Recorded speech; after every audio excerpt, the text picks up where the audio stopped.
Greetings and salutations. This is your Chapter 11 lecture. Okay, we're going to do this lecture in two parts.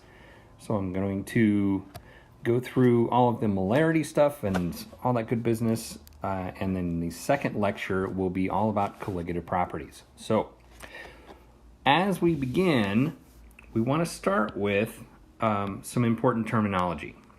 Okay, so the solute, whenever we make a mixture of things, if I were to throw some sodium chloride in some water, that sodium chloride would dissolve, and then I would have a solution of sodium chloride. But when I talk about the parts, the solute is the minority part. It's the small part, okay? So when I throw some sodium chloride into water, the water is much, much larger in terms of how much water there is compared to the sodium chloride. So the sodium chloride is the minor part. The water, being the part that has a lot more, is the solvent part, okay? The major part. But when I talk about the solution is the solute plus the solvent gives us our solution, okay? So when we're talking about how to deal with how concentrated or not concentrated something is, we want to be able to understand the terminology that the solute is the thing that is dissolved. The solute is dissolved in the solvent. Okay, so whatever is dissolved is the solute. That's this part. Okay, so when I'm talking, again, I was talking about the sodium chloride solution, like a salt solution, salt water, for example. Sodium chloride is dissolved in H2O. That makes the salt water. And compared to the water, the sodium is the small part. Sodium is the solute. Water is the solvent. And together, they make a solution. Okay? So that bit is pretty important. So if you're at home taking notes, make sure that you understand the difference between the solute and the solvent and the solution. Okay, what do those terms mean? Okay, so there are several different ways that we can talk about concentrations. Okay, so we want to talk about how much stuff is in the other stuff. Okay, so one way that we can talk about it is mass percent. That means mass of solute, mass of solution. Okay, mass of solute divided by mass of solution, and then we times it by 100 to make it a percent. Okay, same thing with volume solutions. We're talking about volume of solute and volume of solution times 100 gives us our percent volume. Now mass volume, on the other hand, I'm going to zoom in a little bit here. Mass volume percent is mass of solute divided by volume of solution, okay? And what's important about this one is that with the other types of things, the mass and the volume, we're talking about the same units for both, right? Mass of solution and mass of volume. Volume of solute and volume of solution, okay? Whereas with mass volume, we're talking about masses in grams, and volume is in milliliters, okay? And then the other important thing is that percent means per 100. So if I'm talking about mass divided by volume, I'm talking about grams per 100 milliliters, okay? Mass or percent means per 100. So if it's mass in grams and volume in milliliters, that means grams per 100 milliliters. Okay, and that's a little bit tricky sometimes. Other units that can be used and commonly are used are ppm and ppb. This means ppm means parts per million. Okay, and ppb means parts per billion. Okay, so if you are readily accessing your metric conversions, which I'm sure those come to mind immediately, you'll remember that million is 10 to the 6, and billion is 10 to the 9, okay? So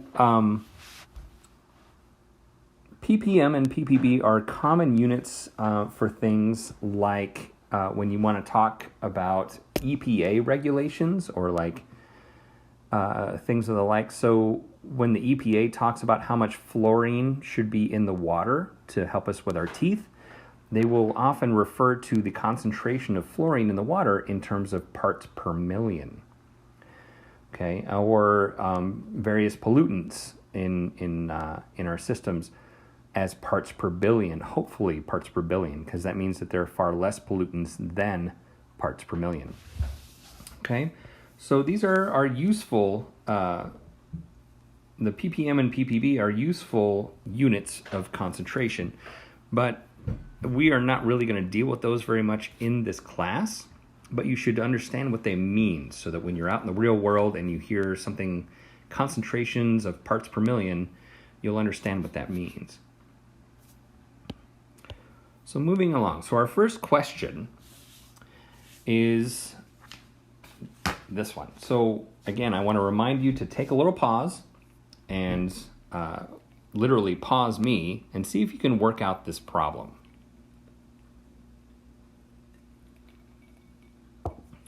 All right, now that we're back, let's work through this a little bit. So a solution is made by dissolving 5 grams of sodium chloride in 85 grams of water. What is the mass percent of NaCl? So when it says mass percent, we're talking about mass over mass. Okay? So that means that we're talking about mass of the solute divided by mass of the solution. Now, mass of the solution, remember, solution is solute plus solvent. So we're talking about, for that part, we're talking about 5 grams of NaCl plus 85 grams of H2O. Okay, so that part equals 90 grams. Okay, so when we want to calculate our mass percent for this situation, we're going to take the mass of the solute, which is the sodium chloride, so that's 5 grams of NaCl, divided by the mass of the solution, which is the total mass, right? The solute plus the solvent, so that's divided by 90 grams solution times 100 to give us our percent, which gives 5.56%. Okay, so our answer in this particular slide should be B. Okay, and the answer in red tells us that we are correct. Yay! All right, give us a pause. Now, coming back, the question is asking what is the percent by volume. So that's asking for the volume percent. Right? So we're talking about the volume of the solvent, or excuse me, the solute, divided by the volume of the solution. Right? Now in the problem, it tells us that we are making 6 liters of solution right here, okay, in the upper left of, or excuse me, upper right of the problem.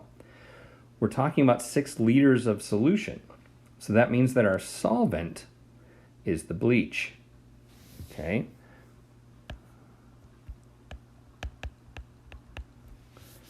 right? So when we want to calculate this volume percent, I take the volume of bleach, which is 1.0 liters, divided by 6 liters of solution,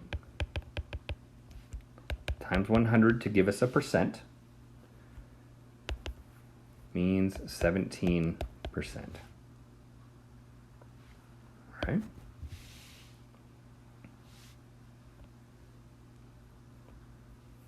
Ta-da! All right, moving on to number 3. So this is a mass per volume question. All right, so for mass per volume,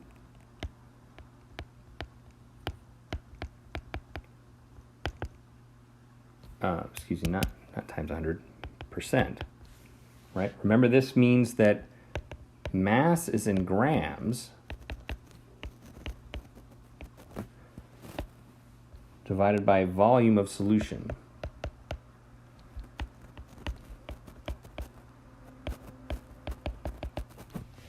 And then the other part to remember is that percent means per 100, right? So we're talking about grams per 100 milliliters. Remembering that the volume of solution is in milliliters.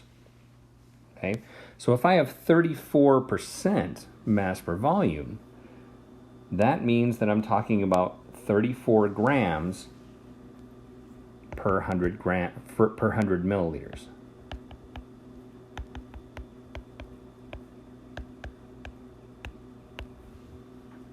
Okay, so I can use that as a conversion factor. Doesn't that look like a conversion factor?